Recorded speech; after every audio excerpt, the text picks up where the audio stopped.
visão do pessoal lá de fora, que vê a Rocinha, é diferente do pessoal que mora aqui dentro e sabe da realidade. Porque a gente vê que tem muita gente que quer estudar, que quer correr atrás. Me formar e pretendo ainda fazer outras faculdades, se o polo continuar aqui. Tudo que eu aprendo com os professores, com as matérias que vão vindo, eu coloco isso em prática no meu dia a dia. Eu entendo que a educação ela é a fonte de transformação das pessoas. Através da educação, aquela pessoa ela se liberta, ela abre os horizontes, ela expande a visão dela. Então eu entendo que o meu trabalho hoje, a faculdade que eu estou fazendo hoje, é para isso, não só para transformar a vida das pessoas de fora, mas também da minha filha. Graças à Unicesumar, eu consigo transformar esse sonho que eu tinha de muito tempo em realidade, é através dela que eu consigo colocar em prática tudo que eu tenho aprendido. Nossa, e como eu sou grata ao Unicesumar por isso. Muitas pessoas não sabem nem como começar uma faculdade. E a gente aqui, a Unicesumar dentro da Rocinha, ela acaba levando esse conhecimento, né? De que você não precisa de muita coisa para fazer uma faculdade. Você só precisa ter um interesse e querer aprender, sabe? A gente precisa de um trabalho para pagar a faculdade, mas se a gente já tiver um interesse, é 50%. O restante é só pagar. A melhor coisa que aconteceu para a comunidade foi a faculdade. Tá aqui do lado de casa agora. Não faz se você não quiser.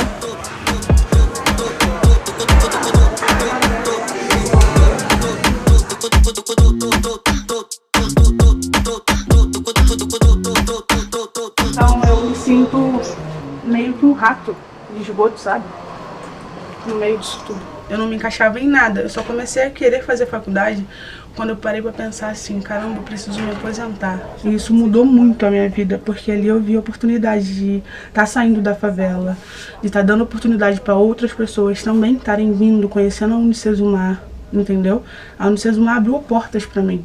Eu saí, eu vim pra cá, eu trabalhava no iFood, pegava sol, carregava peso, não era valorizada. Então, moro na Rocinha há 51 anos, né? E a gente sempre lutou para que tivesse uma universidade aqui dentro. E hoje, com a chegada da Unicesumar, a Rocinha ela passa a fazer uma diferença entre as demais favelas. A gente está construindo e está trazendo a educação para a maior favela da América Latina. Chegamos à Rocinha, chegamos para ficar.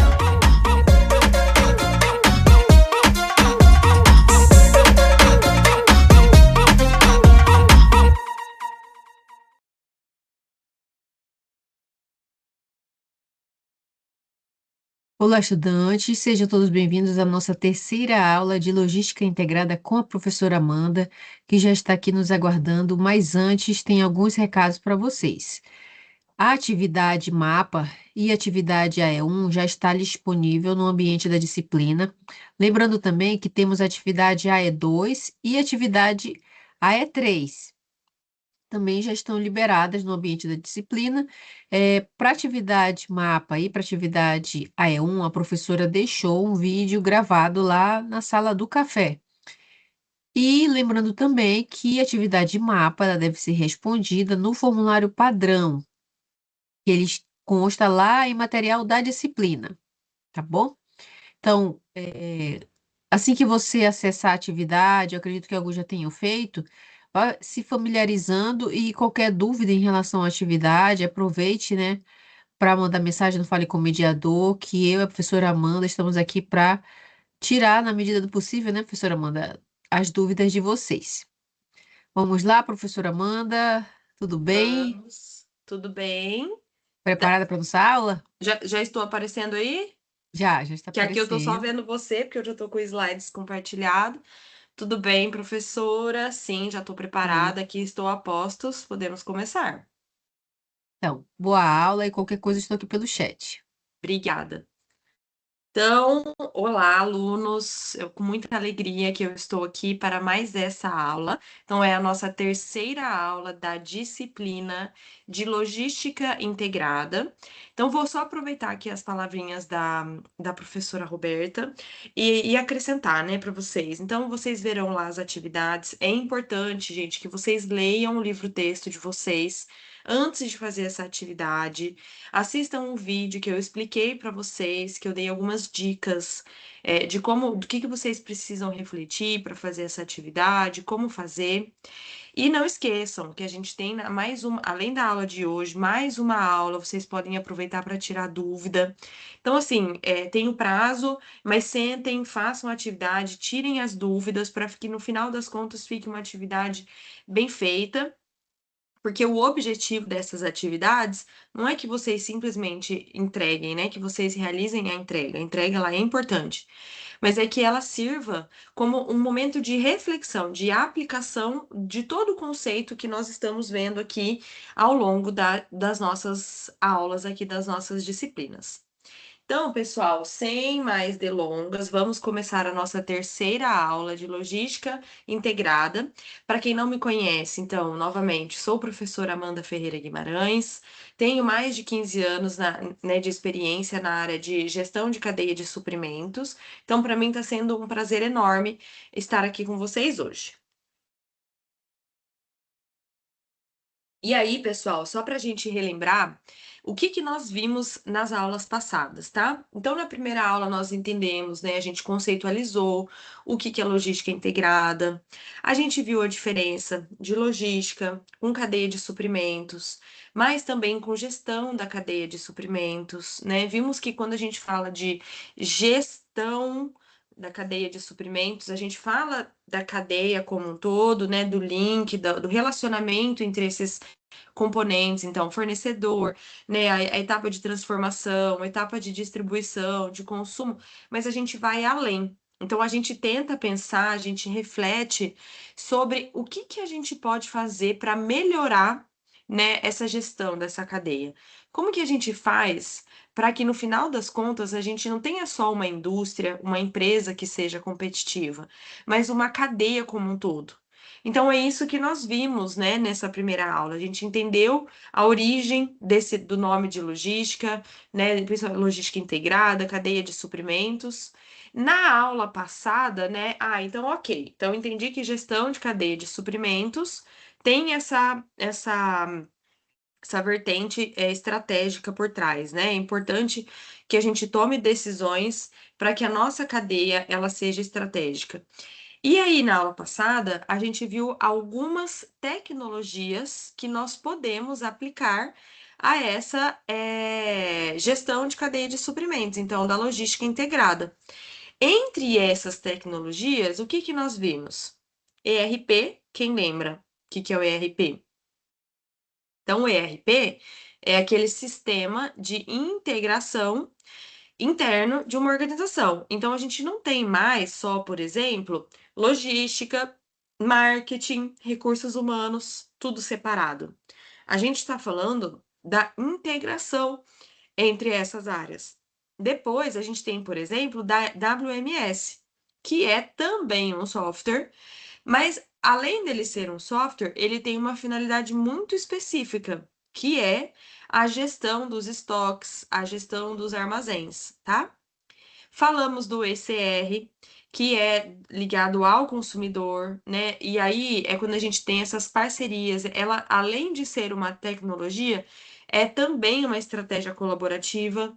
Então, a gente pega a parceria entre duas empresas para atender uma necessidade de um consumidor. Então, por exemplo, estou pensando aqui no caso, não sei se vocês conhecem, tá? Mas aqui na minha região, a gente tem uma construtora de prédio e ela tem a estratégia. Lembra que eu expliquei nas aulas passadas sobre os tipos de estratégias genéricas? E aí nós vimos, né, nessas estratégias genéricas, a estratégia de baixo custo, estratégia de diferenciação e estratégia de enfoque, né? Então, essa construtora, ela é uma construtora que tem uma estratégia de custo. Então, o objetivo dela é, né, construir prédios, apartamentos ali que atendam à necessidade do consumidor, mas não necessariamente alto padrão, de luxo. Então, ela atua como uma estratégia de produzir algo com qualidade, mas com baixo custo. Mesmo assim, ela se preocupa com a inovação. Então, no passado, né, eu acho que hoje em dia ela não faz mais, apesar de que para mim fazia muito sentido, né? Mas no passado, ela fez uma parceria com um de seus fornecedores para desenvolver um apartamento que a gente poderia chamar de apartamento inteligente. Estou aproveitando, tomando meu cafezinho aqui. Então, que a gente poderia chamar de apartamento inteligente. E aí, o que ela fez, né, com esse fornecedor? Então, os dois, né, a construtora que tinha contato com o consumidor e o fornecedor que era o responsável por fornecer os itens ali que ela ia usar no acabamento, porque vejam, a construtora ela é responsável por levantar prédio, né, construir a parte estrutural, executar o acabamento, mas ela não é a responsável por fabricar as peças usadas no acabamento. Então, ela fez essa parceria com esse fornecedor e eles desenvolveram tomadas que não eram tomadas, né, normais, que a gente está acostumada, de 2, 3 pontos. Ela usava aquelas tomadas USB. Então, porque hoje em dia a gente não carrega tantas coisas, a gente carrega celular, a gente carrega câmera, a gente carrega caixa de som. Então, ao invés dela usar a tomada de pontos normais, ela usava a tomada de USB. Então, vejam, isso foi uma parceria entre a construtora e o fornecedor para desenvolver algo para o consumidor. Porque lembra, gente, qual que é o objetivo de uma cadeia de suprimentos? Se eu perguntasse para vocês agora, né? O que eu quero que até o momento isso esteja muito claro na mente de vocês? O objetivo de uma cadeia de suprimentos é que ela seja eficaz, né? Que ela consiga atingir o seu objetivo, eficiência, que ela seja eficiente, ou seja, que ela faça isso otimizando né, os seus recursos, tudo isso para agregar valor ao consumidor final. Então é como um time de futebol. Então, um time de futebol ele é eficaz quando ele ganha o jogo, ele é eficiente quando ele ganha o jogo, mas ele usa menos recursos. Então, são menos jogadores que levaram falta, menos jogadores machucados. Então, vejam que eficácia e eficiência não é a mesma coisa. Então, eficácia é quando a gente atinge o nosso objetivo, e eficiente é quando a gente é bom, né? Que a gente otimiza o uso dos nossos recursos. Então, muita gente confunde o uso dessas palavrinhas, mas eu tenho certeza que depois de me ouvir aqui, vocês não vão mais esquecer a diferença entre elas.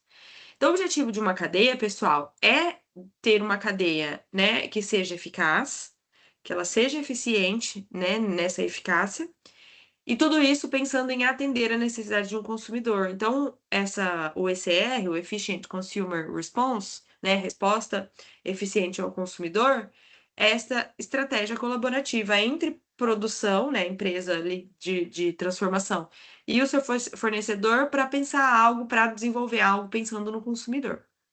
E também falamos um outro exemplo da reposição contínua.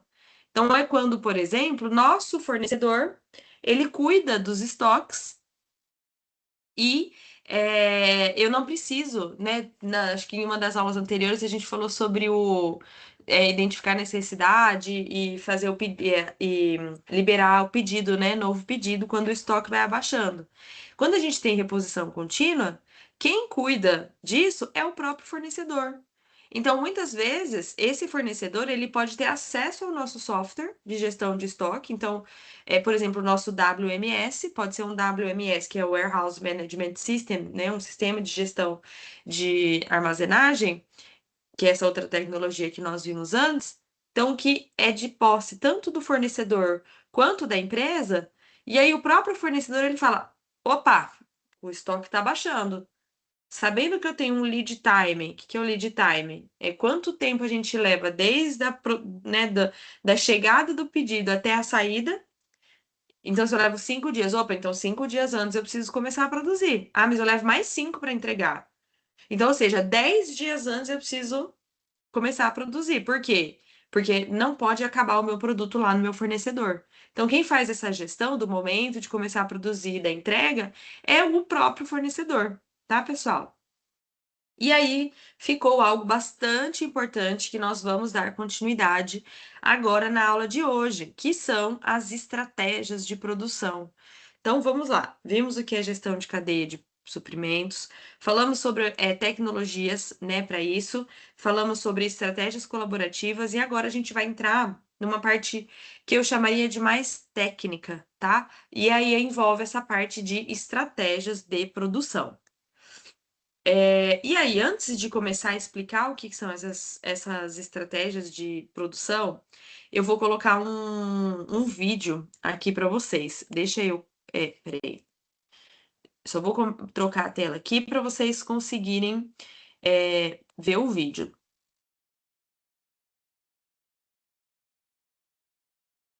Hoje nós teremos vídeos em 3 momentos diferentes.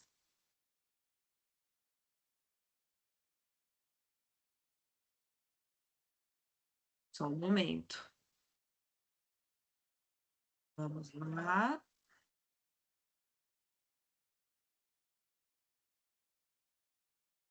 Voltando aqui, compartilhar.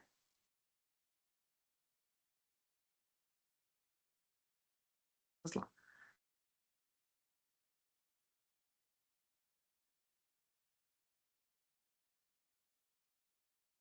Só vou compartilhar novamente para que vocês consigam também acessar o som do nosso vídeo.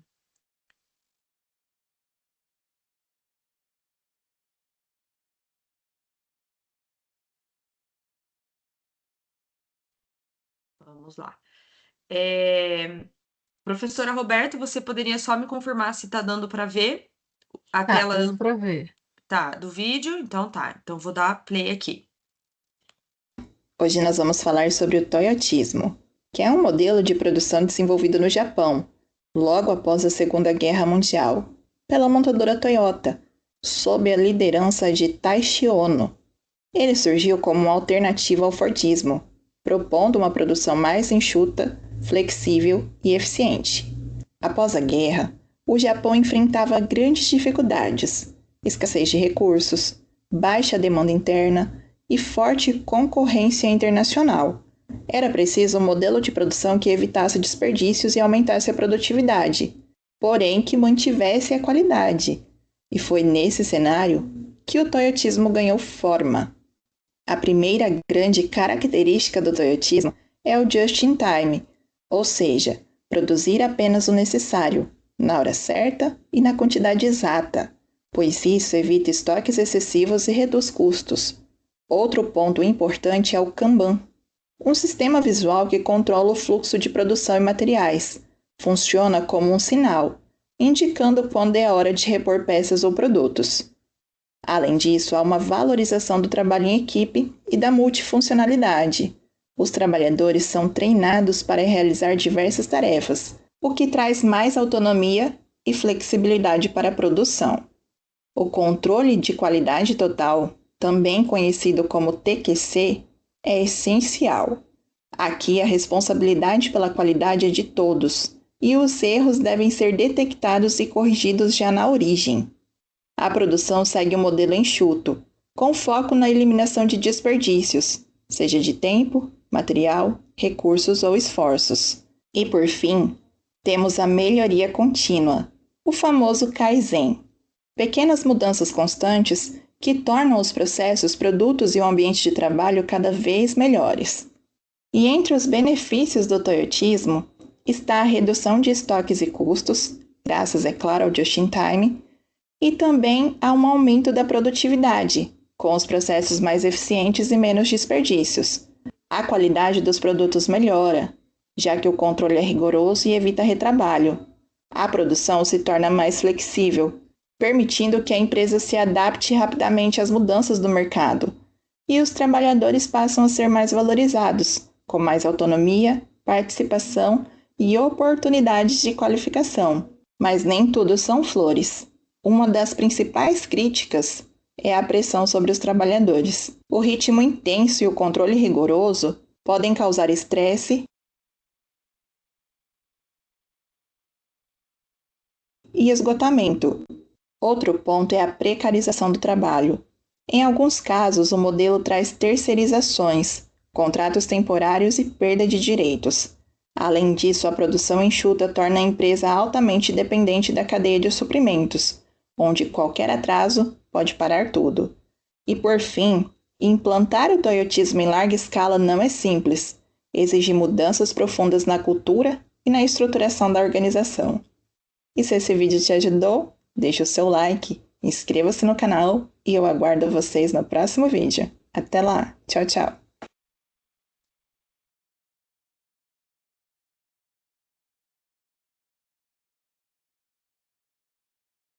Pessoal, então deixa eu voltar, compartilhar aqui os slides. Então, esse vídeo eu coloquei porque ele é um vídeo bastante visual, que explica um pouco sobre essas formas, que vai me ajudar a explicar para vocês sobre essas formas, essas diferentes formas de produção aqui. Então, pessoal, tem dois conceitos, eu não sei se, né, vocês já devem ter visto em outras disciplinas, mas é sempre importante a gente retomar. Então, tem dois conceitos que a gente chama de produção empurrada versus produção puxada. O que esses conceitos eles, né, estão falando? Então, veja, como o próprio nome já diz, vou começar pelo segundo. Produção empurrada. Eu empurro alguma coisa. Então, como que eu faço nesse caso? Eu primeiro penso, falo, bom, no mês passado eu vendi 30 peças, então no mês que vem eu vou vender 30 peças. Ou eu vou usar, né, algum coeficiente que me ajuda a fazer esse cálculo, e aí eu vou dizer o seguinte: bom, no mês passado eu vendi 30 peças, nesse mês eu vou vender 30 peças mais 0,5%. Então eu vou me programar ali para vender 31 peças, 32 peças. Então, eu não espero a demanda aparecer para começar a produzir. Eu simplesmente penso: se mês passado eu vendi 30, então no mês que vem eu vou vender mais 30. Então eu empurro a produção, eu produzo para depois vender. Eu não vendi, o que vai acontecer? Eu pergunto para vocês. Vai ficar em estoque. E aí, a gente tem também o outro lado, que é o que a gente chama de produção puxada. Então, como o próprio nome já diz, eu puxo. Puxo o quê? A demanda do consumidor. Então, quando eu vou produzir, eu espero primeiro o consumidor fazer um pedido, tá? Então, essa é a diferença desses dois conceitos. A gente tem o que a gente chama de produção puxada, que eu produzo depois que o consumidor ele já fez o pedido, mas eu tenho também a produção empurrada. Eu produzo para depois ver se eu consigo vender. Ah, professora, mas qual que é o certo? Não tem certo. Não tem certo, pessoal.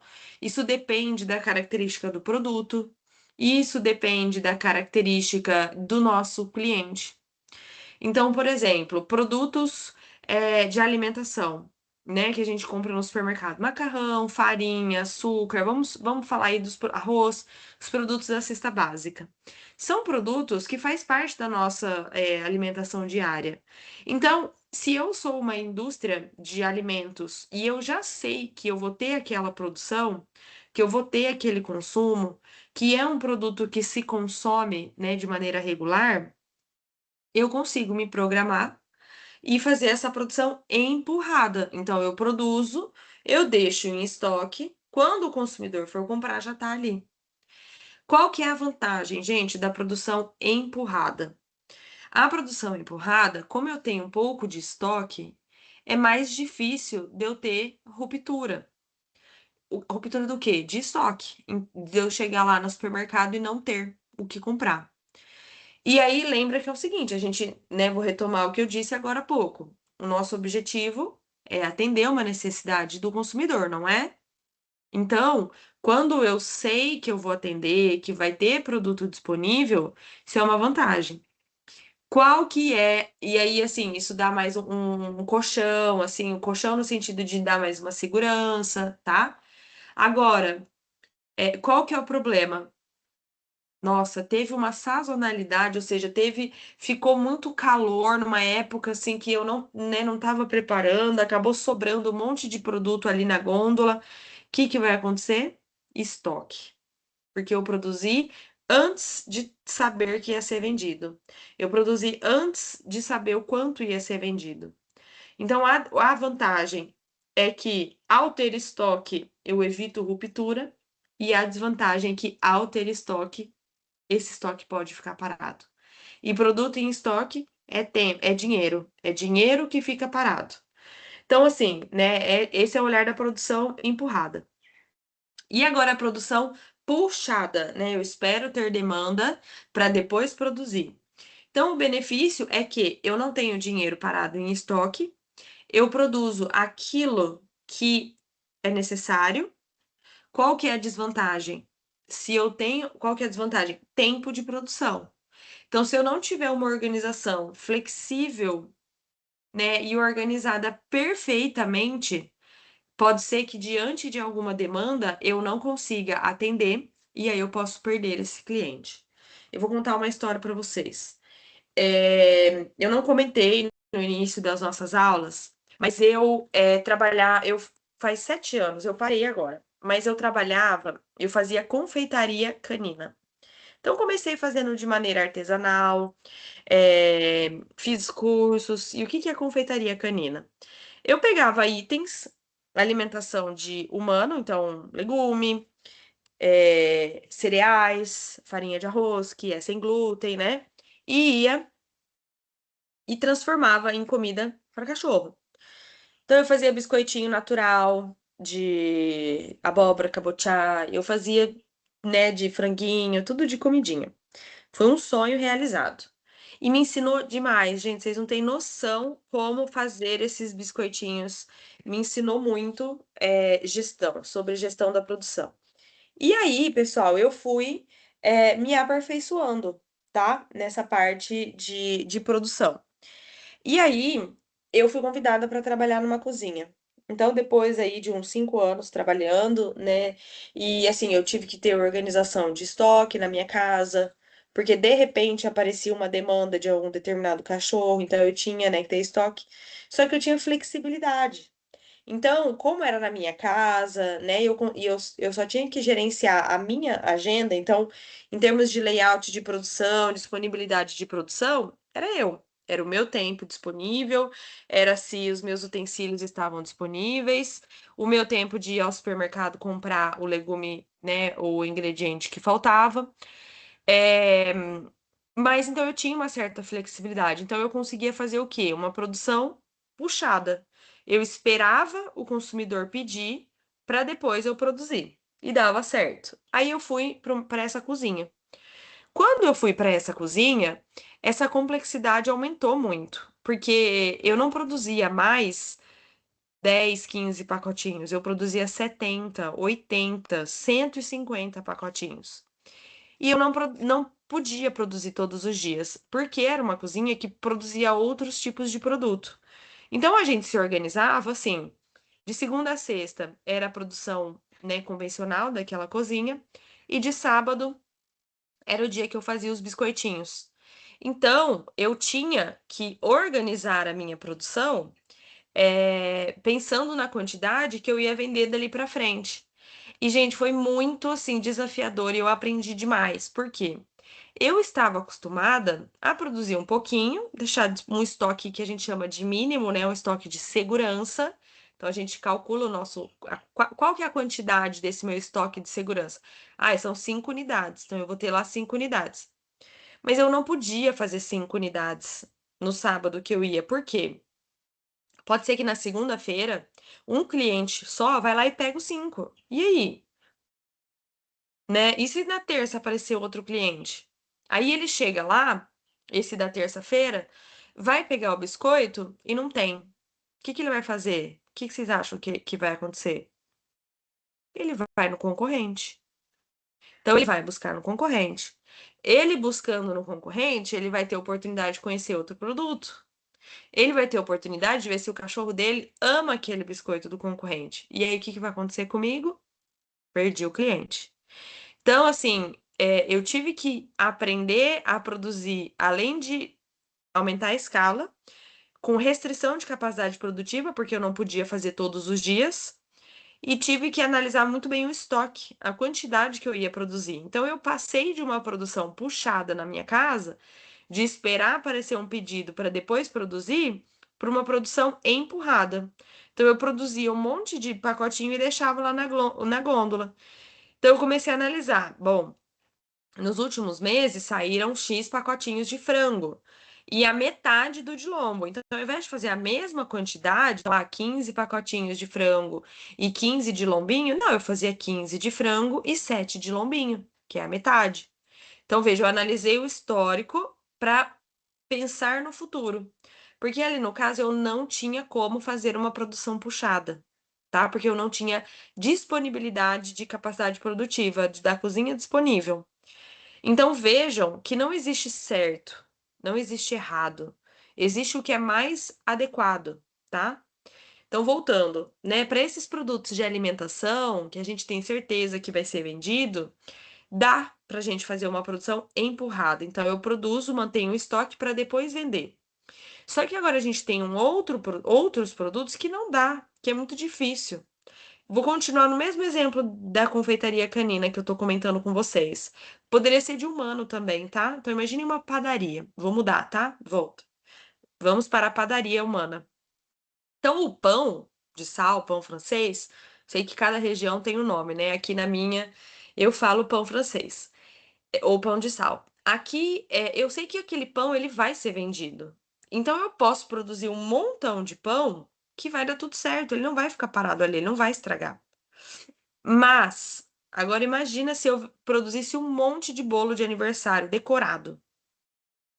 Antes de ter pedido, né? Um monte, mas um monte, assim, produzi uns dois, conhecendo ali o histórico da minha padaria. Sei que de sexta-feira sai bastante bolo, né? A partir de quinta até domingo sai bastante bolo, então eu vou deixar uns dois, três. Mas imagina que eu faço 15, né? Igual no esquema do pão. Ah, já tô fazendo bolo, então eu vou aproveitar o dia inteiro e vou fazer o bolo. E o risco desse bolo não ser vendido? Por quê? Não é o tipo de produto, um bolo de aniversário decorado, que se vende todo dia. Então, vejam, depende do tipo de produção, depende da ocasião, né? Depende da facilidade, da flexibilidade em produzir. Então, vocês entenderam a diferença, gente, da produção puxada e da produção empurrada? E aí, acima aqui, vamos lá. Então, vamos voltar aqui aos conceitos que a gente tem nesse slide. Quando a gente fala de produção puxada, a gente também pode falar de uma outra palavrinha, que é a produção enxuta. Enxuta vem de enxuto. A gente minimiza ao máximo, a gente enxuga, sabe assim? E evita, assim, muito desperdício, muitos processos desnecessários. Por quê? O nosso objetivo é ter uma redução do lead time de produção. O que é o lead time que eu comentei com vocês? Então, lead time é o tempo que eu levo desde quando o cliente faz o pedido até a recepção dele. Então, vejam aqui nesse esquema que eu tenho aqui, nesse quadrinho cinza. Então, a gente tem o cliente faz o pedido, aí esse pedido ele vai entrar ali no nosso sistema de gestão, de processamento. A gente vai processar esse pedido, a gente vai ver se tem estoque, se não tem, né? Vai ver como que tá a nossa ordem de produção, onde que se encaixa. Aí, ok, então defini, fiz o meu PCP, que é o meu planejamento e controle da produção. Aí eu vou montar este pedido. Montei, embalei, deixei tudo direitinho. O que que vai acontecer? Vou transportar esse pedido. E aí, depois do transporte desse pedido, aí sim o consumidor ele recebe. E aí, veja, ó, vou contar uma outra história para vocês. Eu adoro, gente, fazer sabonete natural. E a gente usa uns óleos, assim, bastante específicos, sabe? Talvez alguém aí que tá assistindo seja de alguma dessas regiões. Mas óleo de coquinho licuri, óleo de jojoba, óleo de rícino, né? Então a gente tem uma série de óleos que são bastante específicos que a gente não encontra, assim, no supermercado, né, muito facilmente. Então, a gente tem, né, um tempo de processamento, ou seja, um lead time de produção que é maior. Então, por exemplo, eu fiz o pedido, tô nessa primeira caixinha aqui, eu fiz esse pedido há mais de uma semana, Isso entrou lá na empresa, eles processaram. Aí agora que eu recebi o e-mail de que eles fizeram a montagem do pedido, separaram nas caixinhas e agora que vai para transporte. Então, quer dizer, esse pedido que eu fiz na semana passada é pro aniversário da minha irmã, da minha sobrinha. Inclusive, é um exemplo bem legal que eu vou contar para vocês agora. Sobre isso, né? Que vai ajudar nessa coisa do lead time. O sabonete, tem um sabonete que chama sabonete de Castela. É um dos sabonetes mais antigos que tem no mundo. Diz que a Cleópatra, ela usava azeite, né? E o sabonete de Castela, ele é 100% oliva, azeite de oliva. E por ele ser, né, tem a característica do ácido graxo dele, não sei o quê, ele demora mais tempo para ele saponificar, ou seja, para ele deixar de ser óleo e virar sabonete. Então ele tem um tempo de cura de 40 dias. Então depois que eu faço esse sabonete, ele precisa ficar 40 dias quietinho lá, respirando, se transformando em sabonete. Mas o aniversário da minha sobrinha é em agosto e nós estamos em junho. Então vejam, quer dizer, ele fica 1 mês e 10 dias para ficar pronto. Então eu já posso começar a fazer um calendário, né, do final para trás. O que seria o final de quando eu tenho que entregar?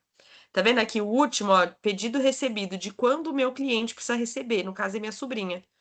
Então, quando ela precisa receber em agosto, ele demora 40 dias para ficar pronto. Então, essa montagem do pedido aqui no meio, entre a montagem e o pedido recebido, são 40 dias.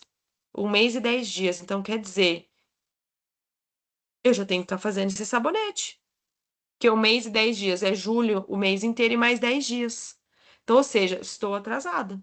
Então, preciso correr com isso daí. Por isso que na semana passada, porque eu sabia o quanto o meu fornecedor leva para me entregar o produto, que eu sei que é em torno de mais 10 dias, para eu conseguir receber os insumos para eu fazer. Vejam, gente, claro que eu comentei aqui a lembrancinha do aniversário da minha sobrinha. Mas vejam como cadeia de suprimentos funciona. É o que a gente tem lá atrás, né? É essa junção de tempo de entrega do fornecedor, disponibilidade do meu fornecedor, o meu tempo de produção, né? O meu tempo de processamento, o transporte, até chegar lá na mão do meu consumidor. Então, quando a gente. Isso é o lead time. É desde quando o cliente faz pedido até ele receber. É o tempo que leva, tá? A gente precisa considerar esses prazos. Então, no caso da lembrancinha, eu tenho um lead time de pelo menos 2 meses, porque é o tempo de eu pedir o produto, eu produzir, ele curar e eu entregar. Então, eu tenho um lead time de mais ou menos 60 dias entre a minha irmã dizer que ela quer a lembrancinha e a lembrancinha estar na mão dela, tá? E aí, quando a gente fala de produção enxuta, é a gente reduzir ao máximo esse lead time. Então, por que não eu ter algum estoque de produtos-chave e fornecer e propor para minha irmã, olha, o de Castela, o sabonete de Castela, não vai dar, mas de repente dá para a gente fazer um de óleo de coco, que eu consigo achar mais facilmente os ingredientes. Vocês entendem? E aí, gente, por que eu tô falando tudo isso, né, que vocês viram no vídeo que eu mostrei? Quando que surgiu essa ideia, né, de produção enxuta, produção puxada? Porque lá na Revolução Industrial, a gente tinha as máquinas a vapor, a gente tinha tudo, né, funcionando bastante assim, produção em massa, muita quantidade. O objetivo era reduzir o máximo possível de tempo de produção, porque eu queria produzir cada vez mais, né, aquele produto. Quando que surgiu, gente? É o que mostrou aí no vídeo. É, vou contar um pouquinho de história para vocês. E eu adoro falar disso porque eu acho que na administração, na gestão, na logística, tudo é uma questão de contexto. Então, hoje a gente tem esse monte de ferramenta, essas tecnologias ERP, WMS, ECR e etc., mas nem sempre foi assim. E mesma coisa, just in time, produção enxuta, produção puxada. Hoje pode fazer sentido para nós, mas nem sempre foi assim. Então vamos ver aonde que isso aconteceu. Então no vídeo, reassistam, volta aí a aula para vocês verem. Ele surgiu no pós Segunda Guerra Mundial. Então, o que que aconteceu? A gente teve a Segunda Guerra Mundial e a gente tinha dois grandes países inimigos, que era o Japão e os Estados Unidos. E aí os Estados Unidos, não sei se vocês já ouviram falar, né? Mas a gente escuta por aí, né? Ele soltou uma bomba em Hiroshima e Nagasaki. Então, é a famosa bomba nuclear que destruiu o país, destruiu o Japão. Japão não tinha moradia para as pessoas. Japão não tinha como produzir, a agricultura estava devastada, né? Porque foi uma bomba nuclear, então teve contaminação. Não tinha indústria para produzir carro, para girar a economia. Então não é só uma questão de subsistência das pessoas que moravam, mas era uma questão de girar a economia. Um país sobrevive, né, quando ele tem a economia, o dinheiro girando. Se tem dinheiro girando, eu tenho como gerar emprego, eu tenho como contratar pessoas para trabalhar. Se a pessoa trabalha, ela leva dinheiro para casa. Ela consegue comprar não só as coisas do dia a dia, mas coisas que melhorem a qualidade de vida dela, um carro, uma roupa, um celular, tá? Então é importante que essa economia ela gire. Só que o Japão ele estava destruído. Ele não tinha recurso. Como ele ia fazer para reerguer o país? Foi quando ele falou o seguinte, né? A gente teve pessoas bastante referência. Foi aí que surgiram os gurus da qualidade, quando a gente fala de gestão da qualidade, para pensar o seguinte: precisamos fazer certo desde a primeira vez. A gente não pode trabalhar com estoque. Então, a gente vai ter que trabalhar com estoque zero, e para isso eu não posso ter defeito, eu não posso ter desperdício na minha produção. Não é porque eles queriam inovar ou porque eles queriam fazer diferente, é porque não tinha como. Eles não tinham recurso disponível. É aonde surgiu o Just in Time, que é você produzir exatamente aquilo que o consumidor quer, que é o que vocês viram aí nesse vídeo.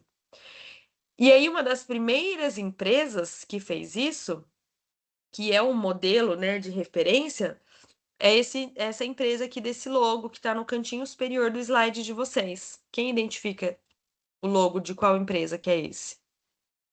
É o logo da Toyota, tá? Então, a Toyota é uma indústria automobilística japonesa e que surgiu, né, lá, surgiu não, né, mas se estabeleceu nesse pós-guerra por meio do Just in Time.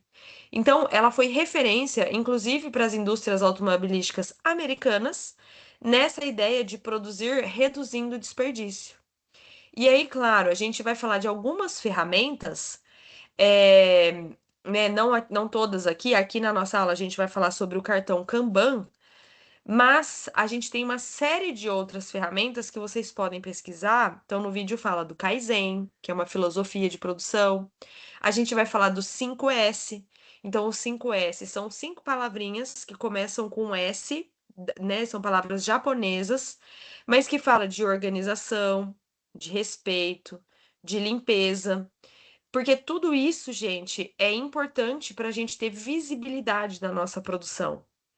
Vou voltar aqui para dentro da nossa casa para a gente conseguir visualizar.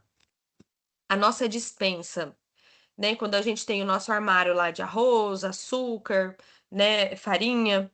Se fica tudo bagunçado, quando eu preciso de alguma coisa, será que eu vou achar?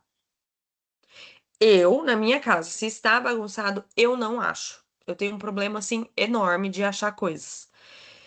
Então, o que que eu vou fazer? Não tem farinha. Vou lá no mercado e compro um pacote de farinha. De repente, outro dia eu tô lá mexendo, acho o pacote de farinha antigo. Quer dizer, ficou lá parado, eu não achei, não usei. O que que aconteceu com ele? Venceu. Estragou. Então, assim, desperdício. Japão podia desperdiçar? Não.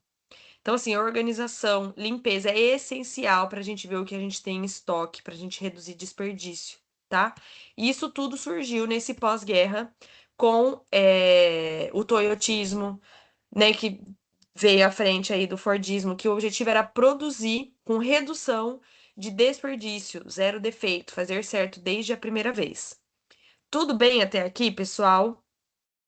Hoje a gente não tá tendo chat aí de aula gravada. Professora, eu sei que eu tô falando muito, mas professora Roberta também, se quiser compartilhar, acrescentar alguma coisa, só levantar a mãozinha que eu estou aqui à disposição. E aí, gente, quando a gente fala então desses sistemas de produção, então vamos lá numa lógica, falamos de dois, né? Produção empurrada e produção puxada. Vamos lá, o que é produção empurrada, gente? Produção empurrada é quando eu produzo para depois ver, né, como que vai ser vendido. Já a produção puxada, eu espero a demanda do consumidor para depois produzir. E aqui, gente, nessa produção empurrada, a gente trabalha com estoque e olhando para o final, né? Então a gente tem essa que a gente chama de lógica PERT, PERT e CPM, tá? Então são coisas diferentes, mas qual que é o objetivo dessa nossa lógica PERT e CPM? É o que eu comentei lá. A minha irmã precisa do sabonete em agosto, então daqui 2 meses. Então, esse sabonete em agosto é o que seria esse nosso fim aqui, tá? Essa bolinha escrito fim. Dali para trás, eu tenho uma série de etapas que eu preciso atender. Então, eu tenho a etapa número 2, eu tenho a etapa número 3, a etapa número 5. Então, vamos supor, a etapa de número 2 é a embalagem. A etapa de número 3 é, deixa eu ver, fazer um desenho de aquarela na embalagem. E a etapa número 5 é o corte do sabonete depois que ele está pronto. Tanto a embalagem, quanto o desenho, quanto esse corte desse sabonete, eu só consigo fazer quando o sabonete está pronto. Então vejam que esses 3 itens, 2, 3 e 5, eles estão ligados a um outro aqui, que é o número 1. Então essa é nossa atividade número 1 poderia ser justamente fazer o sabonete, tá? Então, e aí, ok, para eu fazer o sabonete, o que que eu tenho? A minha compra de matéria-prima. Então, que poderia estar ainda mais uma anterior. Então, essa lógica PERT, a gente calcula o nosso lead time de produção considerando esse tempo que a gente leva, o tempo que leva cada uma das atividades para serem executadas, combinando com o tempo máximo que eu tenho de entrega. Aqui nesse nosso esquema, a gente não tem, tá? Esses cálculos, esses números. Mas o objetivo é identificar os caminhos críticos. Então, vejam que a gente tem várias atividades acontecendo, é uma teia, né? Essas atividades, elas podem acontecer ao mesmo tempo, só que uma vai demorar mais tempo do que a outra. Então, essas atividades que elas levam mais tempo, elas vão adicionando prazo. Então, imagina que a que mais leva tempo é a cura do sabonete, que é de 40 dias. Então, ela tem um caminho crítico. Ela já vai começar a dizer qual que é meu caminho crítico, ou seja, eu não posso falhar na cura do sabonete. E para eu curar, eu preciso de um ambiente arejado, eu preciso virar o sabonete de tempos em tempos. Então, se eu falhar em alguma dessas etapas de cura, eu vou ter um problema ali no meu caminho crítico. Então, o PERT, ele é para a gente identificar o nosso caminho crítico, porque se eu errar nesse caminho crítico, eu não vou conseguir entregar esse produto a tempo, tá? Então, esse é o objetivo da lógica PERT, que é muito associada à produção empurrada. E aí, a gente tem o outro, que é o nosso sistema Kanban. Então, o sistema Kanban, ele é um cartão e ele é acionado, ele está relacionado ao sistema puxado, direcionado pela demanda do cliente. E aí, antes de explicar aqui essas figuras que a gente tem no slide, eu vou colocar um outro vídeo para vocês verem, tá? Tudo bem até aqui, pessoal? Eu estou falando bastante, porque é bastante coisa para falar. Mas qualquer coisa, não se esqueçam, deixem as perguntas para a professora Roberta lá na mediação. Qualquer coisa ela vai perguntar para mim, a gente vai trocando ideias, tá? Só um minuto que eu vou compartilhar aqui.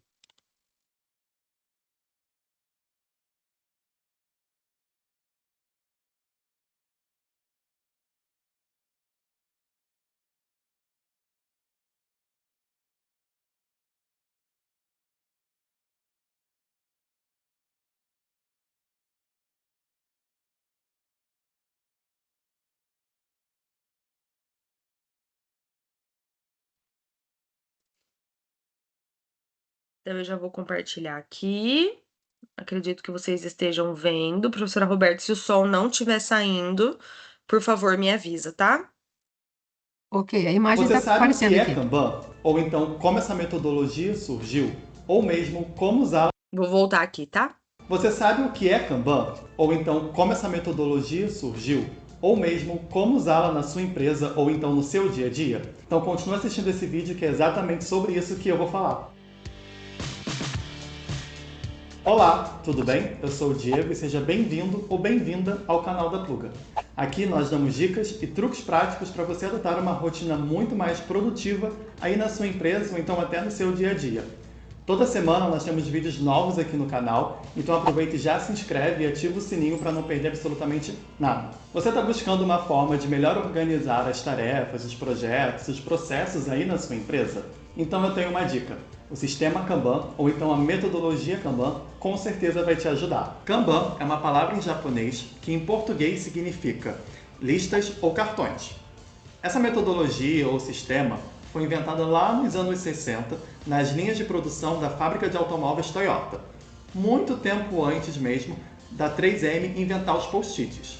Basicamente, a ideia era usar um esquema de quadros com cartões coloridos para gerenciar estoques. Só que a ideia era tão boa que logo se estendeu para a gestão de produção em linhas de montagem. E não parou por aí. As pessoas começaram a perceber que a metodologia Kanban poderia auxiliá-las em outras atividades também, como gestão de projetos, equipes, desenvolvimento de projetos e por aí vai. E bom, para você começar a usar o sistema Kanban é muito simples. Você vai basicamente precisar de um quadro e post-its coloridos. Mas caso você não tenha, use e abuse da sua criatividade. Você pode usar um quadro de giz, ou então uma folha de papel, ou mesmo ferramentas de gerenciamento de projetos, como o Trello, Asana, entre outros. Inclusive, eu já fiz um vídeo aqui no canal ensinando como usar o Trello. Para assistir, é só clicar no card aqui. O sistema Kanban se baseia em você escrever as suas tarefas em post-its e dividi-las em listas. E essas listas são To Do, Doing e Done. Em To Do, você vai colocar as tarefas que você tem que fazer. Já em Doing, você vai colocar as tarefas que você está fazendo naquele exato momento. E em Done, você vai colocar as tarefas que você já fez. E a partir do momento que você pega uma tarefa, você começa a arrastá-la de acordo com a lista em que ela está. Então, se você está fazendo uma tarefa, você coloca em Doing. Se você já fez, você arrasta ela para Done. Assim, você vai conseguir visualizar quais tarefas você já fez e quais tarefas você ainda tem que fazer. Mas atenção, nada de sair adicionando um monte de tarefas no seu quadro. É importante que você estabeleça um limite de tarefas dentro de cada lista. Você pode, por exemplo, colocar ali somente as tarefas que você vai fazer naquela semana. Mas bom, é óbvio que essa ordem das tarefas, de to do, doing, done, você pode personalizar de acordo com as suas necessidades. Esse é o modelo mais clássico, mais tradicional do Kanban. Mas você pode adicionar listas ou então etapas em que sejam, por exemplo, em revisão ou então pausado, porque está dependendo de alguém para você dar continuidade a essa tarefa. Dessa forma, você e a sua equipe vão conseguir visualizar de forma mais fácil como que está evoluindo um projeto. Mas me conta aqui nos comentários como você gerencia suas tarefas hoje e aproveita e clica no vídeo aqui do lado que eu te dou outras dicas para você melhorar a gestão e a produtividade aí na sua empresa.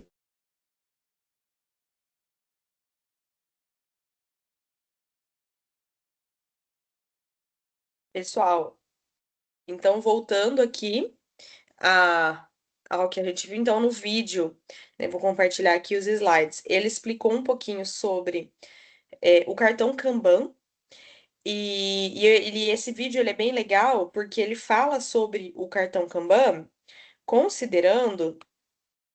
Peraí, deixa eu só aumentar aqui. Ele fala sobre esse cartão Kanban, considerando as atividades do dia a dia de vocês. Então, vocês, por exemplo, ele deu ali algumas ferramentas que vocês poderiam adotar. Então, o Trello, que é uma ferramenta que vocês conseguem ir mudando. Então, o Kanban, ele nada mais é do que um cartãozinho, e esse cartãozinho, ele vai indicando que o estoque está baixando, ele vai indicando quais tarefas são mais urgentes. Então, eu vou explicar aqui de uma outra maneira. Quando a gente vai no supermercado, por isso que a gente tem aqui embaixo essa figura desse supermercado. O supermercado ele entendeu que 3 caixinhas de leite tem que ter na gôndola. Não pode ter menos de caixinha de leite. Então, esse é o nosso estoque de segurança. Lembrando que nessa lógica puxada, a gente trabalha com um estoque mínimo possível para a gente não vir pintura. Aí, conforme, né, em supermercados que são bastante organizados, conforme a gente vai vendendo o produto, o que que vai acontecendo? O repositor ele vai chegando para frente, né, aquela caixinha de leite. E aí, de repente, aquela caixinha de leite passou para 2. Então, opa, o fato de ter diminuído para menos de 3 caixinhas já é o próprio cartão Kanban. Então, quer dizer, diminuir para 2 caixinhas de leite é o fator que vai ativar o pedido de compra, né, ou o pedido de reposição daquele determinado produto. Então, o cartão Kanban, ele é um cartão que diz, olha, está no momento de ser feito. E a gente pode usar algumas cores. Então, ao invés da gente usar igual ele falou, né? To do, então, a fazer, doing, fazendo, ou done, que é feito, a gente também pode usar algumas cores quando a gente considera alguns prazos. Então, vamos supor que o pedido entrou hoje, então ele vai lá no to do, a fazer. Conforme outros pedidos vão entrando, aquele meu de primeiro ele vai abaixando. Conforme ele vai abaixando, a cor vai mudando. Então, a gente tem o verde, que é ainda uma situação aceitável. A gente tem o amarelo, que é, opa, a gente já precisa ter atenção. E a gente tem o vermelho, que já está atrasado, eu estou no meu limite, tá? De produção ali, de reposição. Então, além da gente ter, né, esse cartão que movimenta, a gente tem também as cores. E neste cartão Kanban, a gente obrigatoriamente tem muitas empresas, né? Tem o cartão na frente, por exemplo, é um cartão Kanban de prego, né? No almoxarifado, conforme o repositor, imagina, né, uma indústria, e ela usa vários pregos. Ela decidiu que a cada caixinha que vai sendo usada de prego, eles vão tirando um cartão. Então, o primeiro era verde, eu usei uma caixinha, eu tirei ele. Aí ficou o amarelo. Eu usei outra caixinha, eu tiro o cartão, aí tá no vermelho. Então, quer dizer, eu estou na minha última caixinha. Eu já preciso aí ativar o meu pedido de reposição. E aí, para eu mandar para o meu setor de compras, eu pego este cartão. Eu não preciso ir lá e falar, olha, eu preciso de tal produto e etc. Não, esse cartão já tem todas as informações. O tipo de produto, o lead time de fornecimento desse produto, aonde este produto ele fica localizado. Então, quando o fornecedor repor, eu já sei para onde que ele vai, onde que ele tem que ser armazenado. Lembra que eu falei da importância da organização? Então, essas informações no Kanban, elas são essenciais para fazer essa gestão. Então, o Kanban é essa ferramenta que muitas empresas usam, né? Construção, né? Construção, quando vai abaixando a quantidade de matéria-prima, já é o próprio cartão Kanban. Rede de fast food, né? Quem já foi numa rede de fast food, não sei se vocês já repararam, mas fica uma televisão, né? A gente compra o pedido lá na máquina ou para a própria pessoa que atende. Esse pedido ele vai para uma televisãozinha e aí eu não sei se vocês repararam, mas ela vai mudando de cor. Então vai ter hora que esse meu pedido vai estar verde, então quer dizer, ele acabou de ser feito. Começou a demorar, ele fica amarelo. E aí vamos supor que eu tenho filho, né? Ele quer uma coisa muito específica, ele quer um cheeseburger sem queijo. Então, ele é um processo personalizado, então não é mais a linha de produção. Então, o pessoal que faz o lanche tem que parar, se organizar para fazer. Então, ele vai lá, ele, né, demora um pouco mais, só que aquela meu pedido tá demorando, ele já começa a ficar vermelho. E ele, inclusive, começa a apitar. Nada mais é do que um cartão Kanban, tá, pessoal? Então, o cartão Kanban são esses cartões de movimentação que ajudam a gente a fazer esse controle da produção. Tudo bem, pessoal, até aqui? E aí, a gente agora vai falar um pouquinho sobre né, a gente está transitando, tá, entre as unidades, mas a gente vai falar um pouco sobre a administração de materiais. E aí, nessa administração de materiais, a gente vai falar bastante da administração de estoques e também da armazenagem, tá? E aí eu poderia perguntar para vocês, né, principalmente vocês que são do e-commerce, com estoque ou sem estoque? Como que eu vou trabalhar? Será que eu vou optar ter estoque ou não? Será que eu arrisco não ter estoque e faltar? Ou será que eu arrisco ter um estoque e sobrar? O que vocês me diriam? Né, então, com estoque ou sem estoque? Eis a questão, né? Então, gente, a gente precisa, né, quando a gente fala de logística integrada, especialmente no e-commerce, prestar atenção na gestão do estoque, tá? E não é uma resposta fácil, não é uma resposta simples, não é uma receita de bolo, tá? Então, o que que é gestão de estoques? Gestão de estoques envolve decidir quando adquirir, manter quantidades ideais e definir os estoques de segurança, que é aquilo que eu comentei. Ah, o supermercado ele decidiu manter 3 caixinhas de leite lá, é o meu estoque de segurança, tá? Então, quando a gente faz a gestão desses estoques, a gente precisa ter esse tipo de pensamento. Então, quando que eu vou comprar? Quanto que eu vou comprar? Tá? E aí, aqui tem uma própria citação do livro-texto de vocês que fala o seguinte: como é impossível conhecer exatamente a demanda futura e como nem sempre os suprimentos eles estão disponíveis a qualquer momento, deve-se acumular estoque para assegurar a disponibilidade de mercadorias e minimizar os custos totais de produção e distribuição. Então, quando Balu, que é um autor referência aí na parte de gestão de cadeia de suprimentos, que é o que a gente está vendo, ele fala que a gente precisa acumular estoque. Não é acumular estoque numa quantidade desenfreada. A gente precisa ter uma noção. Qual que é meu estoque de segurança? Que é uma quantidade ali que é mínima para a gente evitar custo, dinheiro parado, tá? E é um pouco isso que a gente vai ver. E aí a gente vai ter alguns cálculos aqui para a gente fazer, tá? Então, a primeira coisa que a gente vai ver é a questão do giro de estoque. Esse é o primeiro cálculo que a gente vai fazer. A gente vai olhar o quanto o nosso estoque ele está girando.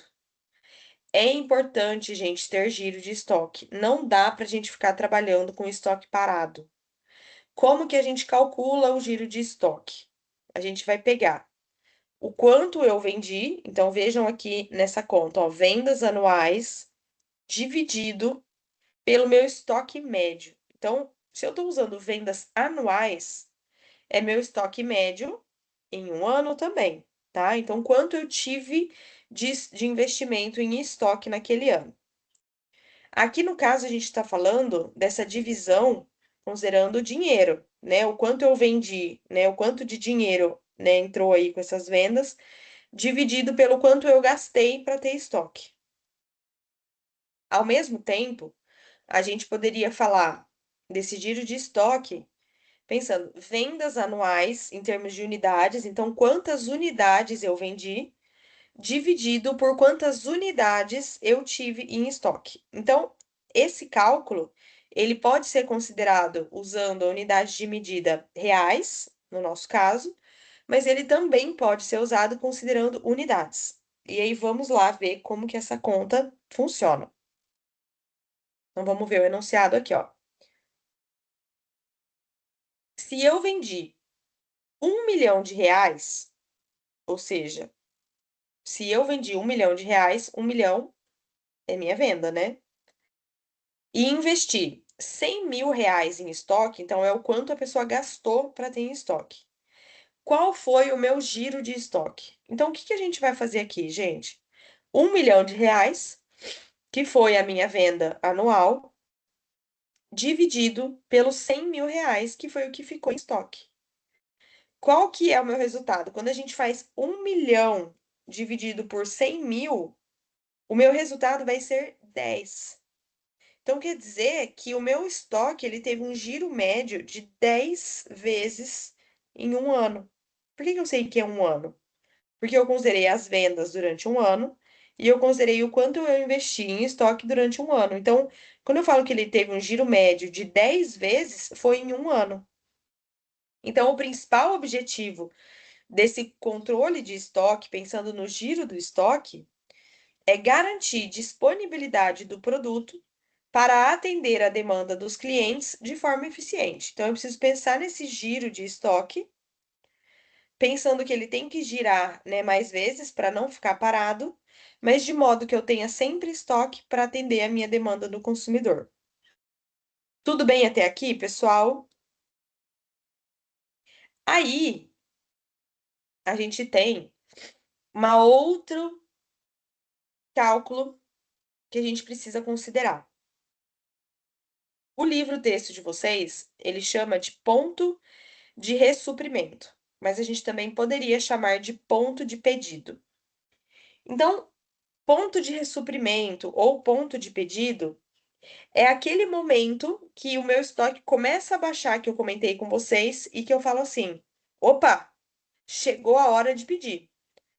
Né? Eu considero o tempo, né, de produção, de entrega, e eu considero o meu estoque de segurança. O que é meu estoque de segurança? É como um colchão para amaciar.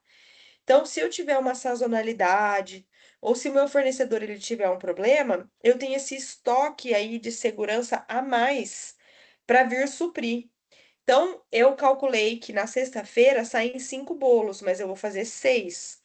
Então, quanto que seria o meu estoque de segurança? 1. O que quer dizer? 5 eu sei que vai ser vendido, e esse 1 a mais é para caso alguém apareça com um aniversário inesperado que tenha este produto ali. Então, gente, o meu ponto de ressuprimento é o momento que meu estoque começa a baixar, é o meu ponto que eu falo, chegou a hora de fazer um pedido. Lembrando, gente, que essa parte aqui ela é muito interessante quando a gente fala lá com aquelas tecnologias, as estratégias colaborativas com o fornecedor. Então, o meu próprio fornecedor ele pode acompanhar esse meu cálculo. E aí ele mesmo já vê, olha, quando chegar naquele ponto de ressuprimento, eu já sei que eu preciso mandar, tá? Então, vamos aqui à fórmula. Então, a gente tem que o ponto de pedido, PP, ponto de pedido, é igual o CM vezes TR mais ES. A gente já vai ver o que é cada uma dessas coisas, tá? Então, CM é a quantidade consumida, vezes o TR é o tempo que leva para ser produzido, mais o estoque de segurança. Então, vamos a um exemplo aqui, tá? Ó, imaginem um e-commerce que vende, em média, 30 fones de ouvido por dia. Então, ele já sabe que ele vende 30 fones de ouvido. Então, ele já sabe que 30 é o consumo médio deles, é o CM deles. O fornecedor, calma aí que eu preciso mudar aqui a câmerazinha, que eu tô vendo vocês. O fornecedor, ele leva 10 dias para entregar esses novos produtos. Então, eu já sei que o meu TR é 10. Então, CM eu já sei que é o meu consumo médio, que é de 30 fones de ouvido por dia, 10 dias para entregar novos produtos. E aí, para evitar a falta de estoque nesses períodos de maior demanda, essa empresa de e-commerce, ela tem um estoque de segurança de 80 unidades. Então, além do que é consumido no dia, ela quer deixar em estoque 80 unidades de fone de ouvido, tá? Como segurança, caso alguma demanda aí apareça de maneira inesperada, que ela tenha esse produto. Lembra, é igual o biscoitinho lá na prateleira, para que se aparecer essa demanda, eu tenha e ele não vá procurar do meu concorrente. Como que então a gente vai calcular o meu ponto de pedido ou o meu ponto de ressuprimento? Primeira coisa, ó, a gente na equação aqui a gente tem CM vezes TR entre parênteses mais ES. Então, para a gente retomar. Na matemática, gente, o que é que a gente faz primeiro? Multiplicação ou adição, né? Multiplicação ou soma? Gente, sempre entre multiplicação e soma, a gente vai fazer multiplicação. Então, as primeiras contas que a gente faz na matemática é multiplicação ou divisão. Depois, a gente faz soma e subtração, mais e menos. Aqui no nosso caso, a gente tem multiplicação. Então, a primeira coisa que a gente vai fazer é multiplicar o nosso consumo médio vezes o nosso tempo de reposição. Então, ele diz que o consumo médio é 30 e o tempo de reposição é 10. Então, a primeira coisa que eu vou fazer é 30 vezes 10. Quanto que vai dar 30 vezes 10? 300. Agora, o próximo passo é somar o meu estoque de segurança. Quanto ele disse que eu preciso ter de estoque de segurança? 80 unidades. Então, eu vou pegar os 300, que eu achei ali do 30 vezes 10, mais 80, que é o nosso estoque de segurança, que está no enunciado. Então, eu vou ter um ponto de pedido ou um ponto de ressuprimento de 380 unidades. Como que eu interpreto isso, gente? Isso significa que quando o estoque ele atingir 380 fones de ouvido, o e-commerce ele deve emitir um novo pedido ao fornecedor para evitar rupturas durante o período de reposição, tá? Então, esse cálculo do ponto de pedido ou do ponto de ressuprimento é para nos dizer o momento exato que eu tenho que emitir um novo pedido de reposição, considerando o tempo que leva para ele ter essa reposição, a quantidade que a gente consome daquele produto por dia e o estoque de segurança que eu quero manter ali para caso algum imprevisto aconteça. Beleza, pessoal, até aqui? Então, assim, façam esse exercício, refaçam esse exercício para vocês gravarem bem aí o que é esse ponto de ressuprimento. E aí, então, pessoal, para a gente ir um pouquinho, né, além nessa coisa do ponto de ressuprimento. O gestor, vocês como futuros gestores de suprimentos, vocês devem determinar as quantidades requeridas para satisfazer a demanda de produção. Cadeias com lead time longos. Então, ó, lead times longos. O que é lead time longo? Que demora bastante tempo para ser produzido, para ser entregue. Então, cadeias que demoram bastante, então lead time longo, demandam maior volume de reposição. Por quê? Como ele demora mais, é mais fácil eu fazer um pedido maior. Então, isso evita a ruptura, isso economiza custo, tá? Enquanto com aqueles com lead time curto, ou seja, ele é mais rápido da gente repor, ele precisa de uma quantidade menor para reabastecer. Por quê? Como ele é rápido, eu posso pedir mais vezes, tá? E aí, aqui tem dois exemplos para a gente entender um caso e o outro. Então, vamos lá. O primeiro, um e-commerce que vende materiais de escritório recebe reposições de papel sulfite em poucos dias. E aí, eu poderia perguntar para vocês: o lead time da reposição do papel sulfite é longo ou ele é curto? É curto. Ele está dizendo, recebe em poucos dias. Então, ele é rápido. Então, como esse lead time ele é curto, a empresa ela pode trabalhar com estoques menores e repor os produtos com mais frequência. Como é rápido para chegar, eu não preciso ficar preocupado, tá? De ter ruptura de estoque. Então, é mais fácil de repor. Agora, veja, um segundo caso. Uma loja virtual que vende móveis planejados precisa fazer os pedidos aos fabricantes com bastante antecedência. Por quê? Porque o tempo entre a compra e a entrega desses móveis pode levar várias semanas. Então, quer dizer, como o meu lead time ele é longo, eu preciso fazer esse pedido com antecedência. Mas aí eu poderia perguntar: será que móvel planejado eu consigo manter estoque? Não consigo.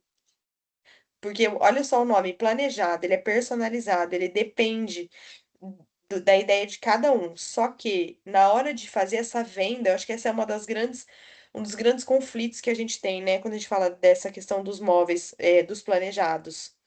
É, é esse tempo de entrega. É o tempo entre o pedido até o tempo de montagem e entrega final.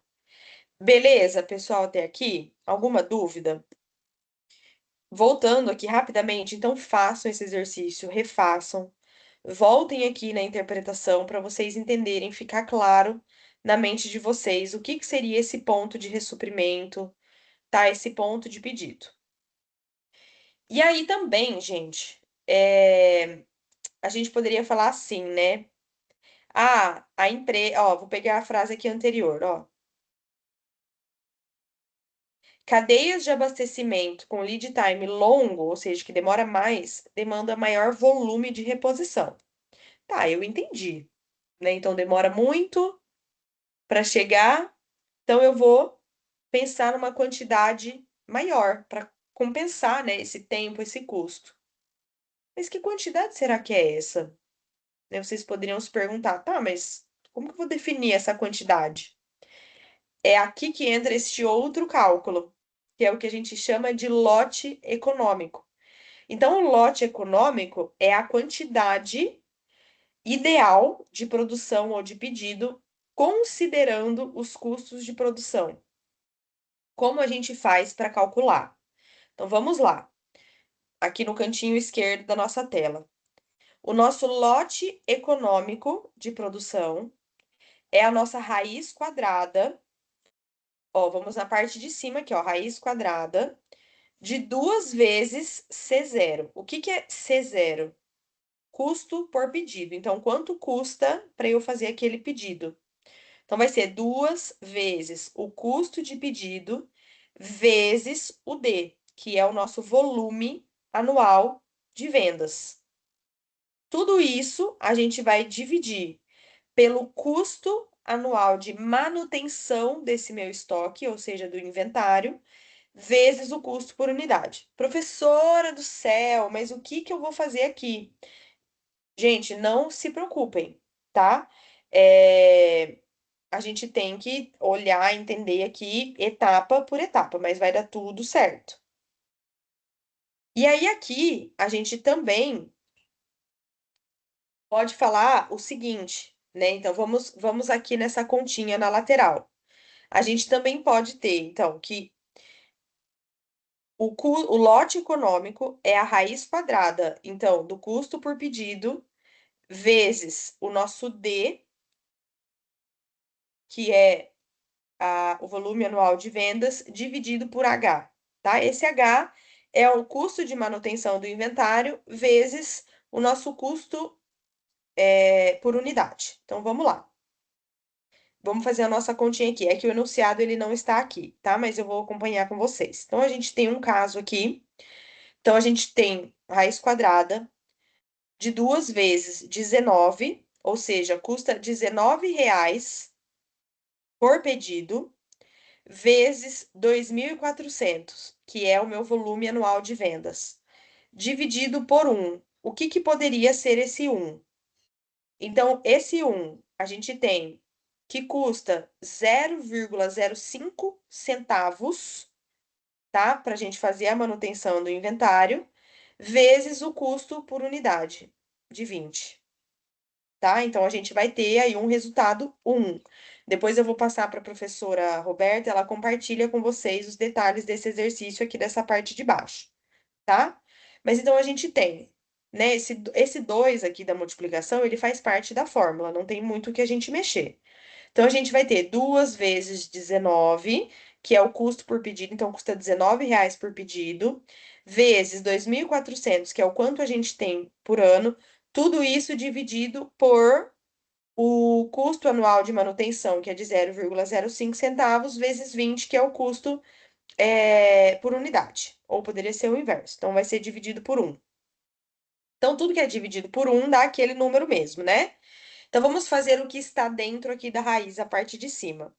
2 vezes 19 vezes 2.400, então eu faço 2 vezes 19, vai dar 38, Então, 2 vezes 19, 38. 38 vezes 2.400, eu vou ter aqui 91.200. Quando eu tiro a raiz quadrada, né, a gente pode colocar lá na calculadora, raiz quadrada de 91.200, a gente vai ter esse resultado aqui, ó, de 301,99. Ah, Pro, faltou dividir por 1. Então tá, 301,99 dividido por 1 vai dar 301,99. Todo número dividido por 1 dá ele mesmo, tá? Mas podem fazer aí na calculadora. Então, a gente coloca aqui, ó, que o lote econômico, ou seja, o LEC, LEC, ele é aproximadamente, então, quando a gente tem essas duas ondinhas aqui, é sinal de aproximadamente. Ele é de aproximadamente 301,99. Eu estou falando de unidades. Eu consigo ter 301,99 unidades? Não consigo.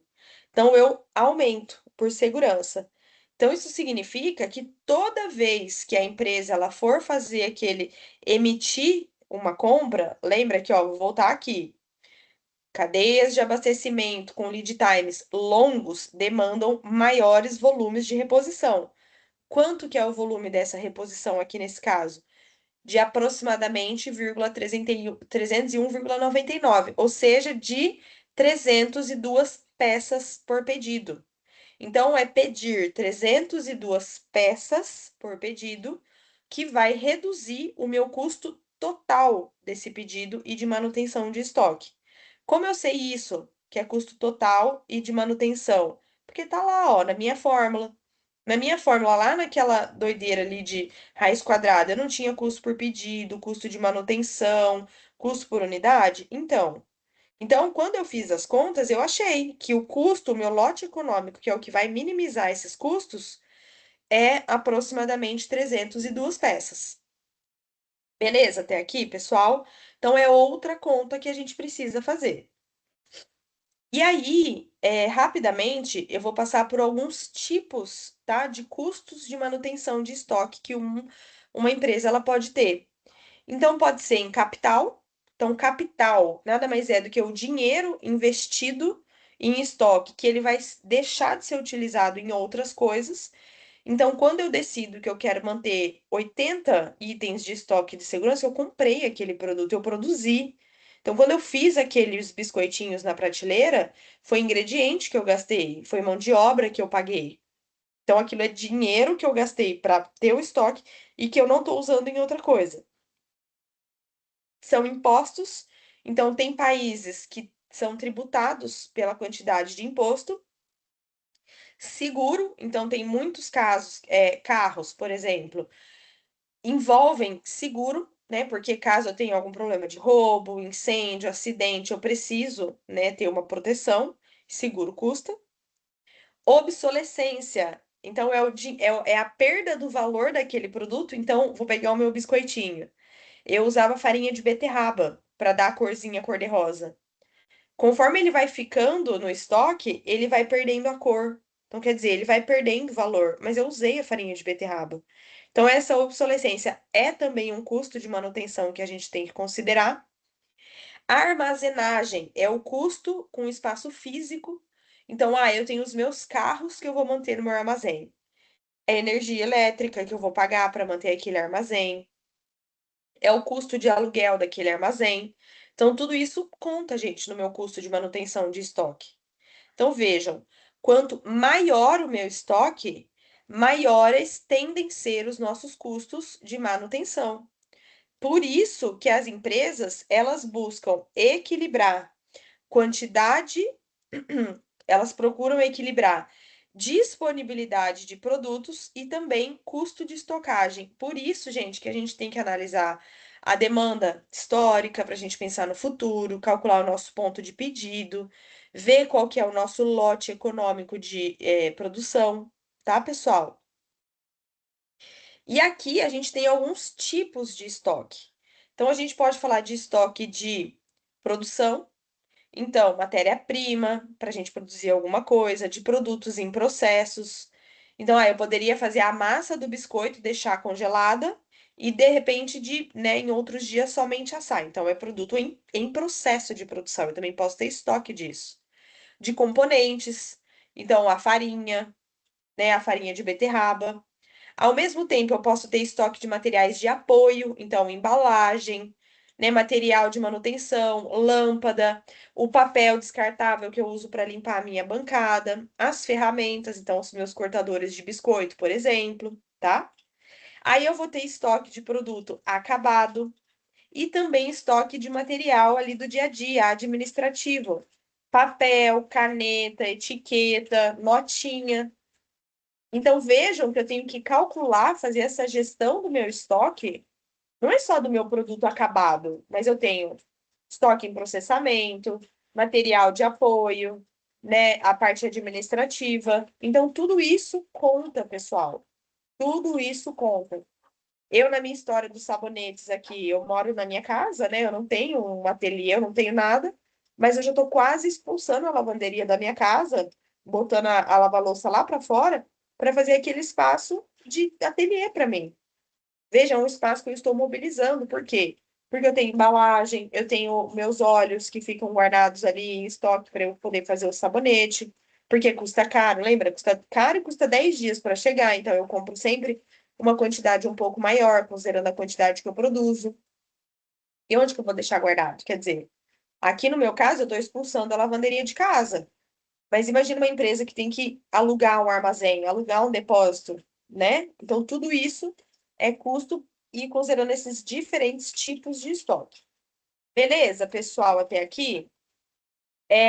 Vai ficar faltando a parte de armazenagem que nós veremos na aula que vem, porque eu quero mostrar um vídeo para vocês mostrando, tem várias coisas legais, bastante inovadoras quando a gente fala de armazenagem, tá? Só para a gente concluir, professora Roberta, você tem algum recado que você gostaria de dar agora no finalzinho da aula? Tem sim, profa. Tá. Então, a gente, só rapidinho, da minha parte, então, a gente encerra por aqui. Hoje a gente teve uma aula mais técnica de cálculo, mas, como eu disse, refaçam, voltem, refaçam os cálculos, façam outros exercícios. No livro-texto de vocês tem outras coisas, tá? E dúvidas, a gente está aqui à disposição e eu vejo vocês na próxima aula. Pode falar, professora Roberta.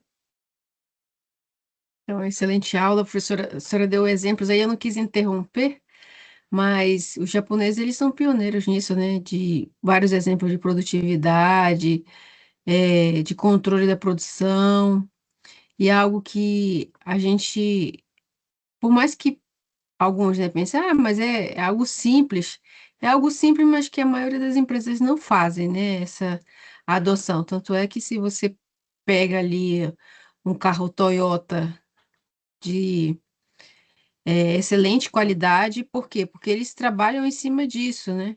De cada vez mais melhorar os processos, melhorar toda a sua cadeia de fornecedores, e isso se reflete nos produtos que eles fabricam e que eles comercializam. Então, meus recados é para atividade extensionista, né?